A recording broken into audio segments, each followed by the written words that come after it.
Hi hello ಎಲ್ರಿಗೂ ನಮಸ್ಕಾರ. ನಮ್ಮ ಈ ಹೊಸ ಕ್ಯಾಮರಾ ಕಣ್ಣು ಯೂಟ್ಯೂಬ್ ಚಾನಲ್ಗೆ ಸ್ವಾಗತ. ಯಾರೆಲ್ಲ ಇನ್ನೂ ಸಬ್ಸ್ಕ್ರೈಬ್ ಆಗಿಲ್ಲ ಅವರೆಲ್ಲ ಸಬ್ಸ್ಕ್ರೈಬ್ ಆಗಿ ಅಂತ ಹೇಳ್ತಾ ಬನ್ನಿ ನಮ್ಮ ಇವತ್ತಿನ ರೆಸಿಪಿನ ಸ್ಟಾರ್ಟ್ ಮಾಡೋಣ. ಮಕ್ಕಳು ಸ್ಕೂಲಿಂದ ಬಂದು ಸ್ನ್ಯಾಕ್ಸ್ ಅಂತ ಕೇಳಿದಾಗ ಮೈದಾ ಪಾಮ್ ಆಯಿಲ್ ಇಂದ ಮಾಡಿರೋ ಸ್ನ್ಯಾಕ್ಸ್ ಕೊಡೋದ್ರ ಬದಲಾಗಿ ಇವತ್ತು ನಾನು ತೋರಿಸೋ ರಾಗಿ ಲಡ್ಡುನ ಮಾಡಿಕೊಡಿ. ಇದು ಬಹಳ ಪ್ರೋಟೀನ್ ರಿಚ್ ಮತ್ತು ತುಂಬ ಟೇಸ್ಟಿಯಾಗಿ ಕೂಡ ಇರುತ್ತೆ. ರಾಗಿ ಲಡ್ಡುಗೆ ಬೇಕಾಗಿರೋ ಇಂಗ್ರೀಡಿಯೆಂಟ್ಸ್ ನೋಡೋಣ. 1 ಕಪ್ ರಾಗಿ ಹಿಟ್ಟು, ಅರ್ಧ ಕಪ್ ಬೆಲ್ಲ,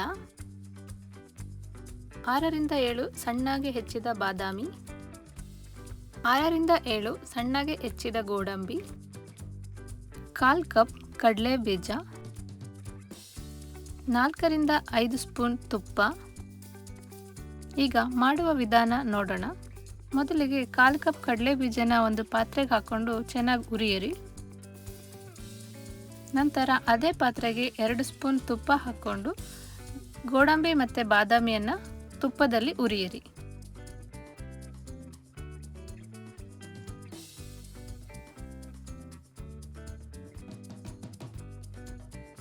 ಗೋಡಂಬಿ ಮತ್ತು ಬಾದಾಮಿ ಸ್ವಲ್ಪ ಕಲರ್ ಚೇಂಜ್ ಆಗಿ ಗೋಲ್ಡನ್ ಕಲರ್ ಬಂದಾಗ ಅದನ್ನು ಒಂದು ಪಾತ್ರೆಗೆ ಎತ್ತಿಡಿ.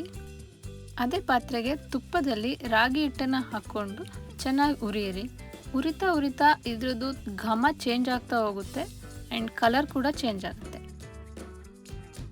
ಹುರಿದಿಟ್ಟಿರೋ ಕಡಲೆ ಬೀಜ ಸಿಪ್ಪೆ ತೆಗೆದು ಮಿಕ್ಸರ್ ಜಾರ್ಗೆ ಸೇರಿಸಿ ಮತ್ತು ಅರ್ಧ ಕಪ್ ಬೆಲ್ಲವನ್ನು ಮಿಕ್ಸರ್ ಜಾರ್ಗೆ ಸೇರಿಸಿ ಎರಡನ್ನು ನುಣ್ಣಗೆ ರುಬ್ಬಿರಿ. ಪುಡಿ ಮಾಡಿದ ಮಿಕ್ಸ್ಚರ್ನ ಮಿಕ್ಸಿಂಗ್ ಬೌಲ್ಗೆ ಹಾಕ್ಕೊಳ್ಳಿ.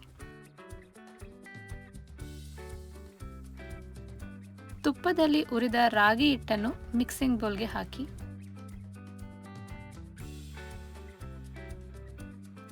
ತುಪ್ಪದಲ್ಲಿ ಹುರಿದ ಡ್ರೈ ಫ್ರೂಟ್ಸ್ನು ಸೇರಿಸಿ 2 ಸ್ಪೂನ್ ತುಪ್ಪವನ್ನು ಸೇರಿಸಿ ಎಲ್ಲ ಪದಾರ್ಥಗಳನ್ನು ಚೆನ್ನಾಗಿ ಮಿಕ್ಸ್ ಮಾಡಿ. 2 ಕೈಗೆ ಸ್ವಲ್ಪ ತುಪ್ಪವನ್ನು ಸವರ್ಕೊಂಡು ರಾಗಿ ಲಡ್ಡುನ ಆಕಾರದಲ್ಲಿ ಲಡ್ಡುಗಳನ್ನ ತಯಾರಿಸ್ಕೊಳ್ಳಿ.